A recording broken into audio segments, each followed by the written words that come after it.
Jaw tension is a technical issue that affects many singers, and it's often a not so constructive part of our alignment that can be tricky to shift. If you personally find that jaw tension is affecting your singing, or even other areas of your life, like you're grinding your teeth or you have TMJ issues, there is a connected part of your body that you may have easily overlooked. Believe it or not, but our jaw actually has a close relationship with our pelvis.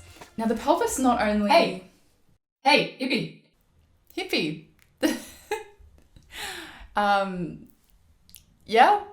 Yeah, this sounds like one of those like mumbo jumbo, like, oh, the whole body is connected. There is no way that you were telling me that my jaw is connected all the way down to my goodness knows where. Are you okay? Have you been like burning too many sage leaves or something? Yeah, okay, I get it. It sounds pretty wild. Yeah, okay, fair enough. While the jaw and the pelvis, they're not in close proximity at all, these structures that bookend our spine share many structural similarities, and they're connected strongly by chains of muscles and fascia, and the relationship between the two develops in embryos as early as 15 days old. So grab a cup of tea, you too, and let's have a chat about it.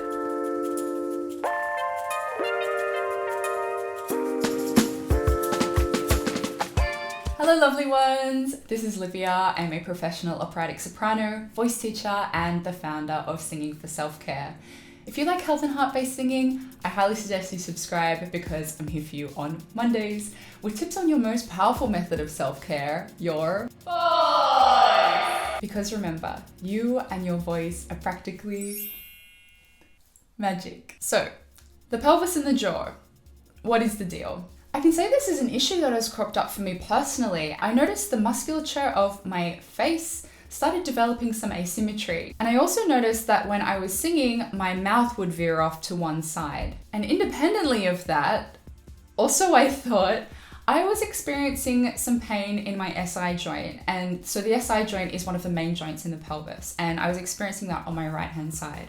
And it wasn't until I started my fitness journey that I realized that my right hip has far less mobility than the left. Also around this time, I attended a singing teacher conference, and there I heard Sarah Whitten, who has done work with Harvard University, Boston Conservatory, some great places, and she mentioned that there was new research being done about the connection between the hip and the jaw. So when I realized it was both the right side of my hip and the right side of my jaw that were being affected, I finally put two and two together and researched the matter further, which I will present to you now.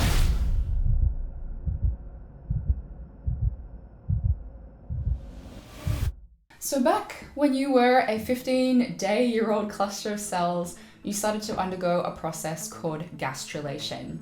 Up until this point, you were just a series of cells that were dividing from 2 to 4 to 8 to 16, etc. So during gastrulation, these cells start the process of being organized to resemble a human being. So two little dents start to form. So one of these dents begins to form the mouth, which is the buccopharyngeal membrane, otherwise known as the oropharyngeal membrane. And the other forms the openings of the reproductive, urinary, and digestive system, which is called the cloacal membrane, which will later be the location of the pelvic floor. So keep in mind that this is way before you even start to resemble like a little jelly bean human. So during this stage, the axis of the body is being developed. So which way is up, which way is down. So in a way, the pelvic area and the jaw area are the first signs of our humanity. So it's no coincidence that in this phase of embryonic development, it's often hotly debated as a bioethical issue when it comes to what constitutes a human life. It's a really interesting topic. I had never really read up on embryology before, but fascinating.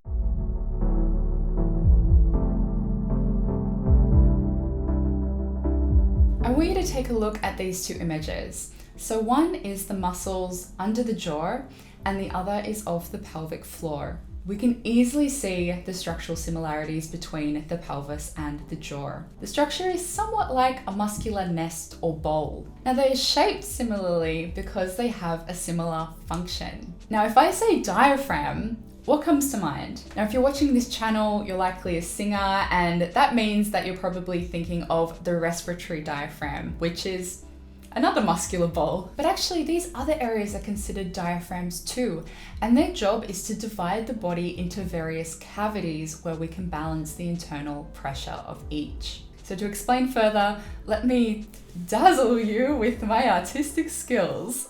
So behold, my amazing art skills. He looks pretty happy. Should we call him something? If you've got a name for this guy, write it down in the comments. So if we start from the top, first of all, we have, so underneath the jaw, that nest of muscles is called the cervical diaphragm. Cervical just meaning neck. And then the next diaphragm, as we know, is the respiratory diaphragm, the one that we talk about lots with singing. So these two diaphragms create a cavity called the thoracic cavity. So next up, if we keep traveling down, we go through the pelvic inlet and to the pelvic floor. So then between the pelvic floor and the respiratory diaphragm, we have the abdominal cavity. So obviously in your thoracic cavity, you have things like your lungs and your heart. And in your abdominal cavity, you have, most of your digestive system. And then in the bottom, it's cradling our reproductive organs, our bladder, and things like that.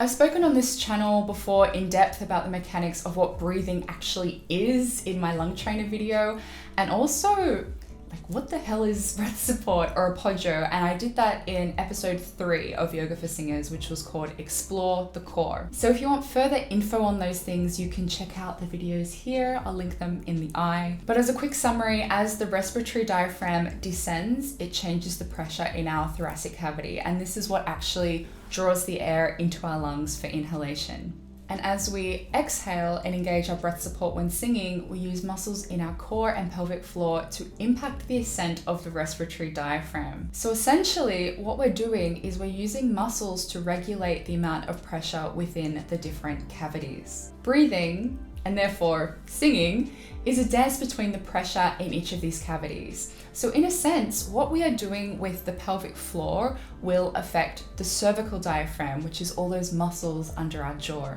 So let's take a little break from science just for a moment and try some exercises together. So for a count of 3, engage the nest of muscles under your jaw as strongly as what is still comfortable. You may feel this sensation as like closing your throat. Now, when you do that, what can you sense in your pelvic area? Do you feel your pelvic floor engage as well? Now, you may also like to try it vice versa. If you engage your pelvic floor either as a Kegel or a reverse Kegel, do you feel the engagement of the muscles under your jaw? So the next part you'll need to do standing up. So if you close your mouth so you feel that your teeth are gently touching. Now, if you jut your butt out to create like a sway back, so you're going to be tilting your pelvis forwards. Now, when you do that, can you feel how your jaw is compensating for that action? And when you do that, can you also feel that the position of your bite has changed? So why is it that we can feel such a strong connection between these two areas? The answer is muscle chains and fascia. So whilst it's common knowledge that movement requires coordination between muscle groups, you may not have heard that there is actually a direct fascial link between the two areas. So fascia, it's a connective tissue that is made up predominantly of collagen, and it has this like spiderweb-like consistency. And this tissue stabilizes the muscles, bones, organs, nerves, and blood vessels throughout our entire body. Fascia runs in lines, and the connection between the jaw and the pelvis is linked by 2 of these lines, the superficial front line and the deep front line. So whilst the jaw and the pelvis seem anatomically far apart, they are in fact directly connected. Structurally, the jaw and the pelvis both pass the midline of the body, which means that there are balanced joints and muscle groups on each corresponding side of the spine. So when we have muscle imbalances that are trying to compensate for overactivity or underactivity in certain areas, it's common to experience referred tension. So this is why if one side of the pelvis is tighter than the other, the same side of the jaw is commonly affected. It's been also observed that many people who suffer from TMJ issues also have issues with hip mobility or pelvic floor dysfunction. Oftentimes, physical therapists will work on the hips of a patient with jaw issues and vice versa.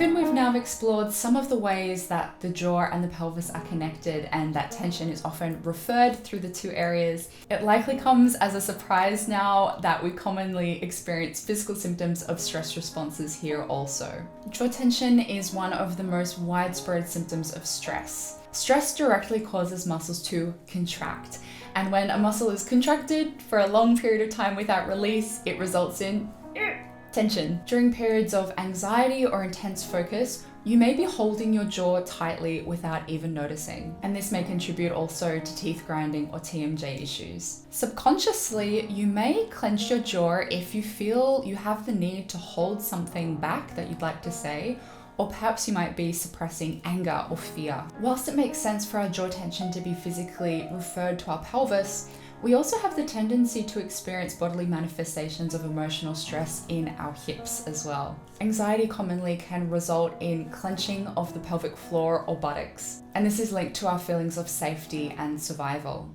So how do we work on this? Well, that's a topic for another video. So if you'd like some tips on how to relax your pelvic area for singing, just leave me a comment below.